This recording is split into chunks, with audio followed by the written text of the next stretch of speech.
दोस्तों, welcome back to my channel अनोखी हवाएं सीज़न 1 एपिसोड 2 पार्ट 6। अभी तक आपने देखा आरव अपने पुश्तैनी घर लौट आया था। अपने पिता की मौत के बाद वह घर कई सालों से बंद पड़ा था। पीछे एक पुराना पीपल का पेड़ था जिसे देखकर भी गांव वाले नज़र फेर लेते थे। दादी हमेशा कहती थी, सूरज ढलने के बाद उस पेड़ की तरफ मत देखना। आरव बचपन से इन बातों पर मुस्कुराता था। उसे लगा था यह सब पुराने लोगों के किस्से हैं। लेकिन पहली ही रात उसने महसूस किया कि इस घर में कुछ सामान्य नहीं है। ऊपर वाले कमरे का दरवाज़ा अंदर से बंद था, जबकि घर में कोई था ही नहीं। रात लगभग 1 बजे उसे ऊपर से लकड़ी घिसटने की आवाज़ सुनाई दी, जैसे कोई भारी चीज़ फर्श पर खींची जा रही हो। आरव ने पहले सोचा कोई जानवर होगा, लेकिन तभी ऊपर से उसकी दादी की आवाज़ आई, धीमी, कमज़ोर और टूटी हुई। आरव, दरवाज़ा मत खोलना। उसके हाथ से पानी का गिलास छूट गया, क्योंकि उसकी दादी की मौत तो 3 साल पहले हो चुकी थी। अगली सुबह उसने गांव वालों से उस बंद कमरे के बारे में पूछा। सभी ने चुप्पी ओढ़ ली। फिर एक बूढ़े आदमी ने बहुत धीमे आवाज़ में कहा, उस कमरे की खिड़की पीपल की तरफ खुलती है और उस पेड़ पर कोई रहता है। आरव ने बात को मजाक समझने की कोशिश की, लेकिन रात में जब उसने खुद खिड़की से बाहर देखा तो उसके होश उड़ गए। पीपल के नीचे कोई बैठा था, एक बूढ़ी औरत, सफ़ेद कपड़े में, झुका हुआ शरीर, और वह मिट्टी में कुछ खोद रही थी। आरव ने मोबाइल का फ्लैश ऑन किया और जैसे ही रोशनी उस पर पड़ी, वो औरत धीरे धीरे उसकी तरफ देखने लगी। उसकी आंखें पूरी सफ़ेद थी, लेकिन सबसे डरावनी बात यह थी, उसका चेहरा बिल्कुल उसकी दादी जैसा था। अगले दिन आरव को पुराने संदूक में एक फटी हुई किताब मिली। वो गरुड़ पुराण का हिस्सा था। उसमें लाल शाही से घिरी एक लाइन लिखी थी, जो आत्मा पीपल में बांधी जाए वह अपने घर वापस आने लगती है। और उसके नीचे दादी की लिखावट में लिखा था, अगर मैं वापस दिखूं तो मुझे घर के अंदर मत आने देना। यह पढ़कर आरव के शरीर में ठंड दौड़ गई और उसी रात मुख्य दरवाजे पर दस्तक होने लगी। फिर दादी की आवाज़ आई, बेटा दरवाज़ा खोल। आरव ने खिड़की से बाहर देखा। दादी दरवाजे के बाहर खड़ी थी, वही चेहरा, वही साड़ी, लेकिन कुछ गलत था। उनके पैर ज़मीन को छू नहीं रहे थे, वह हल्की सी हवा में थी। आरव पीछे हट गया। तभी गांव की बिजली चली गई।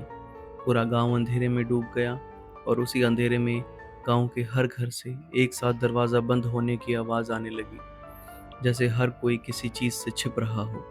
फिर बाहर से आवाज़ आई, आरव, मुझे अंदर आने दो, बहुत ठंड है। लेकिन इस बार वह सिर्फ दादी की आवाज़ नहीं थी, कई लोगों की आवाज़ें थी एक साथ। डरते डरते आरव ऊपर पहुंचा। कमरे का दरवाज़ा अब थोड़ा खुला था। अंदर से मिट्टी की गंध आ रही थी। कमरे में कोई फर्नीचर नहीं था, बस बीच में एक पुराना लकड़ी का मंदिर रखा था और उसके अंदर राख से भरा एक मिट्टी का घड़ा।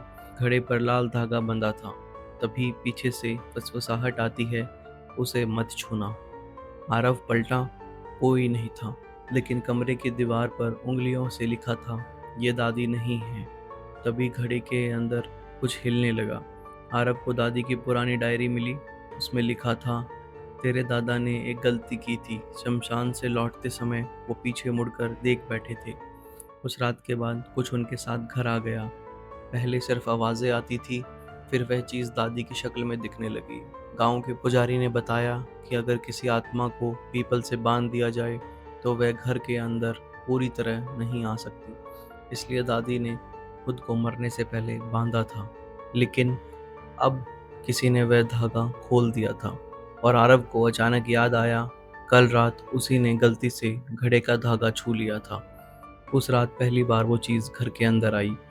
आरव ने सीढ़ियों पर कदमों की आवाज़ सुनी, धीरे धीरे घिसटते हुए। फिर रसोई में बर्तन गिरने लगे। अब आगे। आरव ने हिम्मत करके बाहर देखा। दादी रसोई में खड़ी थी, लेकिन उनका मुंह असामान्य रूप से बड़ा खुला हुआ था, इतना बड़ा जितना इंसान का हो ही नहीं सकता। वो बिना पलक झपकाए उसे देख रही थी। फिर उन्होंने मुस्कुराकर कहा, मैं अंदर आ गई। अगले दिन गांव के बूढ़े पुजारी ने सब सच बताया। सालों पहले गांव में एक औरत को डायन समझकर जला दिया गया था। मरते समय उसने कहा था, मैं किसी के चेहरे में वापस आ जाऊंगी। उसकी राख पीपल के नीचे दबाई गई थी। तभी से वह किसी न किसी मरे हुए इंसान का रूप लेकर घरों में घुसती है। लेकिन उसे घर में आने के लिए एक गलती चाहिए होती है। दरवाज़ा खोलना, नाम से जवाब देना या उसकी चीज़ को छूना। आरव ने तीनों गलतियां कर दी थी। अब वो पूरी तरह घर में आ चुकी थी। उस रात आरव ने सपना देखा, दादी पीपल के नीचे बैठी रो रही थी। उन्होंने कहा, मैं अभी भी बंधी हुई हूँ। जो घर में है वो मैं नहीं हूँ। आरव की आंख खुली। ऊपर वाले कमरे से मिट्टी गिरने की आवाज़ आ रही थी।